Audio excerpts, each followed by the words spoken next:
Hello à tous, j'espère que vous allez bien. Moi, ça va super. Aujourd'hui, on se retrouve pour une nouvelle vidéo dans laquelle on va parler de la paranoïa et du délire de persécution du borderline. C'est une vidéo qui m'a été beaucoup demandée, donc allez, on y va. Donc déjà, qu'est-ce que la paranoïa? La paranoïa elle se définit comme un mode général de méfiance excessive à l'égard des autres, dont les intentions sont interprétées comme malveillantes, sans raison ni preuve évidente. C'est un peu comme avoir la croyance profonde que les autres veulent nous nuire à tout prix. Et c'est ce qui va engendrer en fait des idées et des délires de persécution. Et pourquoi ici le borderline est concerné? En fait, tout simplement à cause de son cruel manque de confiance en lui. Parce que comment voulez-vous avoir confiance aux autres si vous ne croyez même pas en vous un minimum? C'est juste pas possible. C'est comme comment aimer les autres quand on ne s'aime pas soi-même. C'est pareil, ça part du même principe. Et il ne faut pas oublier que quand on est borderline, on a été trahi, on a été moqué souvent dans la petite enfance. Et du coup, en fait, on est traumatisé. L'enfant borderline a grandi avec ce sentiment d'être jugé. Parce qu'il a été jugé à un moment donné de sa vie. Sauf qu'une fois adulte, il ne comprend pas que cette période est révolue et que toutes les personnes ne sont pas profondément malveillantes. Il a assimilé l'environnement social comme dangereux. Parce qu'il y a eu des blessures très violentes en fait. Ce sont des gens qui ont été maltraités, qui ont été moqués. On parle là de harcèlement, souvent de harcèlement scolaire. Ce sont des gens qui ont pu même être abusés, violentés. Et ils n'ont plus confiance en fait en l'âme humaine. Ils se sont construits avec ça. Et là en fait l'enjeu, c'est vraiment de se déconstruire de cette pensée qui fait que le monde est tout noir, le monde est d'une noirceur en fait, le monde est dangereux. C'est juste essayer de nuancer et ça rejoint un petit peu la pensée blanc ou noir du borderline. C'est d'arrêter de croire que les gens en face de nous veulent forcément du mal. Mais c'est tellement difficile et je sais que c'est un exercice très compliqué que je vais vous demander parce que vous les avez vécues, ces situations d'humiliation. Vous les avez vécues, ces trahisons, ces abandons. Des gens en qui vous avez confiance quand vous étiez enfant, qui vous ont laissé, qui ne vous ont pas compris, qui vous ont peut-être même fait du mal. Il faut accepter et il faut pardonner maintenant. Il faut faire la paix avec ce passé-là. Je ne vous dis pas de pardonner à toutes les personnes qui vous font du mal, qui vous ont fait du mal en l'occurrence, ou même qui peuvent continuer à vous faire du mal, mais juste d'essayer de comprendre que l'être humain n'est pas foncièrement méchant. À part les pervers narcissiques, il n'y a pas de personnes qui vont vous faire du mal volontairement. Ça n'existe pas.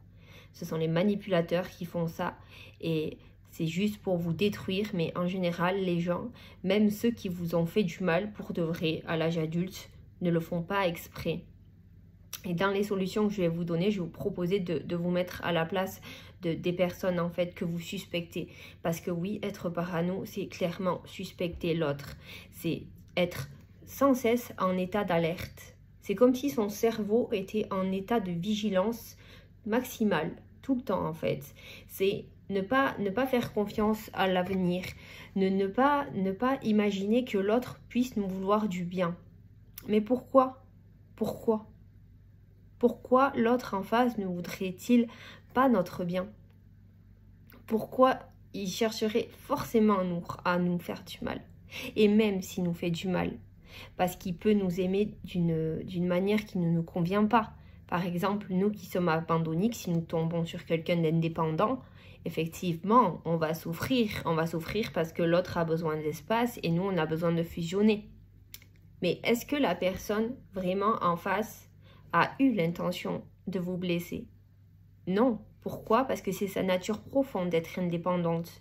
Et vous, votre nature profonde, c'est d'être dépendant affectif. Et heureusement, Dieu merci, on s'en sort. Et d'être peut-être collé à la personne. C'est juste une histoire de besoins, en fait, qui sont différents. Il n'y a aucune malveillance dans tout ça. Et la paranoïa, c'est vraiment des idées obsédantes. C'est quelque chose qui ne vous lâche pas. Vous pouvez marcher dans la rue et vous sentir agressé du regard. Des passants qui vont vous regarder comme s'ils regardaient n'importe quel autre passant. Et vous allez vous dire, mais pourquoi il me regarde? Pourquoi elle me regarde? Qu'est-ce qu'il y a? Vous allez même regarder sur vous. Qu'est-ce qui a fait que cette personne vous regarde? Je vous le dis parce que moi, ça m'est arrivé plusieurs fois. Des gens m'ont regardé et je me disais, mais qu'est-ce qu'il y a? J'ai un truc de travers? Alors que non, en fait, pas du tout. C'est aussi accepter que le monde ne tourne pas autour de soi. Et c'est vraiment pas pour vous dévaloriser que je dis ça. Je vous dis ça simplement dans le sens où quand vous marchez dans la rue, tout le monde se regarde. Vous regardez tout, vous regardez les bâtiments, vous regardez l'environnement, vous regardez les gens qui passent. Est-ce que vous, quand vous marchez dans la rue, vous moquez des gens? Est-ce que quand vous marchez, vous vous dites « Ah là là, cette personne, elle est pas belle ». Est-ce que vous le faites, vous? Non. Quand vous marchez dans la rue et que vous voyez des personnes passer, ben en fait, vous les regardez, mais est-ce que vous pensez à quelque chose? Non, vous pensez à rien du tout à ce moment-là. C'est ça, en fait, que j'essaie de vous expliquer. Et comment arriver à se sentir moins agressé? Parce qu'on a été agressé, et ça, il faut le reconnaître. Et c'est là où je vous dis qu'il faut pardonner, il faut faire la paix avec son passé. Ce qui était fait partie du passé, et ça ne sera plus. Le futur, maintenant, est devant vous. Et dans le futur, les choses du passé ne se reproduiront pas. Et ce n'est pas parce que vous allez vous méfier, ce n'est pas parce que vous allez être dans un état de vigilance maximale que vous allez chercher à anticiper. Parce que quand vous faites ça, quand vous avez des idées parano comme ça, vous êtes dans le contrôle. Vous êtes dans le contrôle de vous-même et dans le contrôle de l'autre. Parce que, imaginez, vous êtes en couple, vous êtes dans la paranoïa que votre conjoint vous trompe ou votre compagne. Mais qu'est-ce qui se passe en fait? Vous n'êtes pas détendu dans la relation et vous allez chercher des preuves, vous allez faire vos détectives, vous allez tracer la personne, vous n'allez pas lui faire confiance, pardon. Et ce qui va se passer, c'est que vous allez transmettre une pression à l'autre que l'autre ne doit pas subir. Vous allez déverser en lui toutes vos inquiétudes.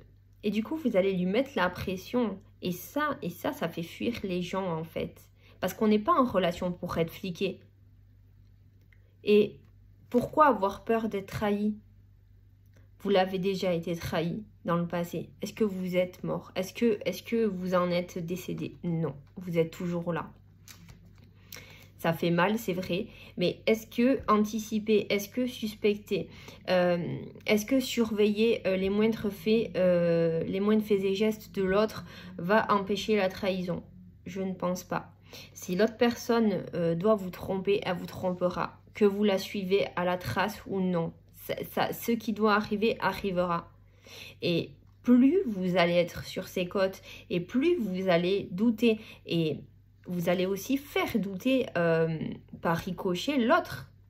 Parce que l'autre n'aura pas confiance en vous. Il n'y a pas de confiance possible si en face, il n'y a pas de confiance mutuelle en fait. Vous voyez ce que je veux dire? Mais pour essayer de sortir de cette paranoïa et de ce délire de persécution qui fait que on a l'impression que tout le monde nous veut du mal et qu'il y a personne sur cette terre qui nous veut du bien, faut se rappeler quand même qu'on a un entourage qui est là, qui est présent et que on n'a pas été déçus pour autant, qui sont toujours là malgré nos travers. Et pour ça, pour vous aider, je vais vous proposer 3 petits exercices pour essayer de sortir de ces idées excessives et obsédantes. La première que je vous propose, enfin le premier exercice que je vous propose, c'est de vous dédier un moment dans la journée où vous allez penser uniquement à ces idées paranoïaques.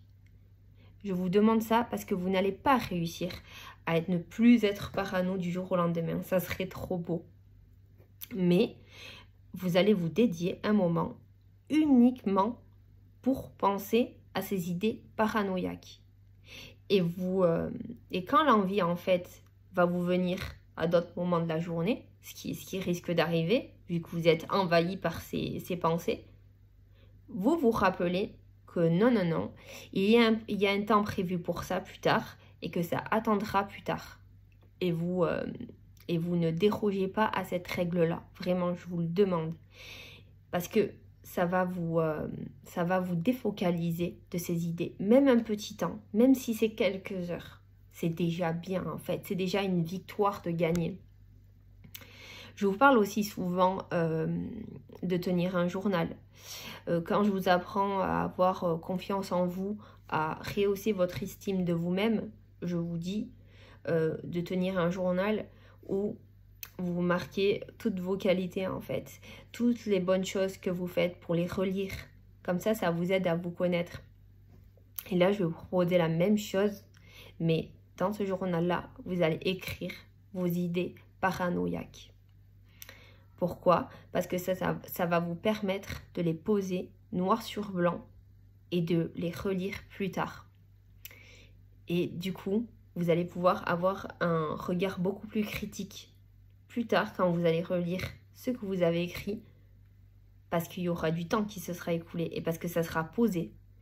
Par exemple, vous pouvez écrire une situation, je sais pas moi, vous avez peur d'aller dans un lieu très fréquenté, ou allez, voilà, il y a un mariage qui arrive, vous allez vous retrouver avec beaucoup de monde et vous avez peur d'être mis à l'écart, d'être moqué peut-être dans le pire des cas, de rester tout seul dans votre coin et que personne ne veuille vous parler en fait de la journée de mariage. Écrivez cette pensée-là. Arrivé le jour J du mariage ou d'un autre événement en question, ça peut être n'importe quoi, où il y a une réunion, vous êtes entouré de personnes qui pourraient, selon votre mental, vous faire du mal, en vous excluant, en vous rejetant. Passez ce jour-là et relisez cette idée-là. Peut-être que vous avez finalement passé une bonne journée. Peut-être même que vous avez fait des nouvelles connaissances. Peut-être même que vous êtes allé vers des gens, chose que vous ne faites jamais. Vous n'avez pas été mis à l'écart, vous n'avez pas été moqué. Du coup, qu'est-ce qu'on fait? On va retourner sur ce journal, on va relire cette idée paranoïaque et on va pouvoir la barrer. Pourquoi? Parce que ce n'est pas vrai.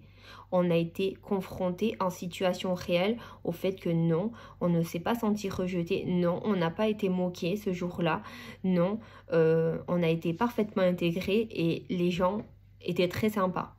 Vraiment. Essayez de faire selon les situations qui se présentent à vous en fait. Et j'aimerais aussi que vous vous mettiez à la place des autres. Parce que souvent, on est très égocentré sur notre avis quand on est parano et quand on a ce délire de persécution. Et moi je pense qu'il me veut du mal. Et toujours moi je. Essayez de vous mettre à la place de l'autre. Est-ce que vous pensez sincèrement que cette personne a les mêmes pensées que vous? Par exemple, ça je pense que ça a dû arriver à plein de gens. Vous voyez, je sais pas moi, des collègues de travail et puis vous vous dites, ben voilà, par exemple ma collègue, elle va voir que je me suis habillée plusieurs fois de la même façon dans la semaine. Ou alors elle va voir que je me suis habillée de la même façon que la semaine dernière. Elle va se dire que par exemple je suis sale et que je me change jamais. Voilà, là vous avez une idée paranoïaque et un délire de persécution. Elle va me juger, elle va dire que je me change jamais. Ok, très bien. C'est noté. Déjà, vous l'écrivez dans votre journal. Et là, vous allez vous mettre à la place de cette collègue-là. Et imaginez-vous que elle, c'est vous, en fait.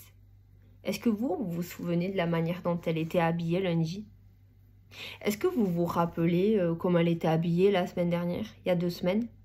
Non, parce que vous en foutez, en fait. Ça n'a aucune importance.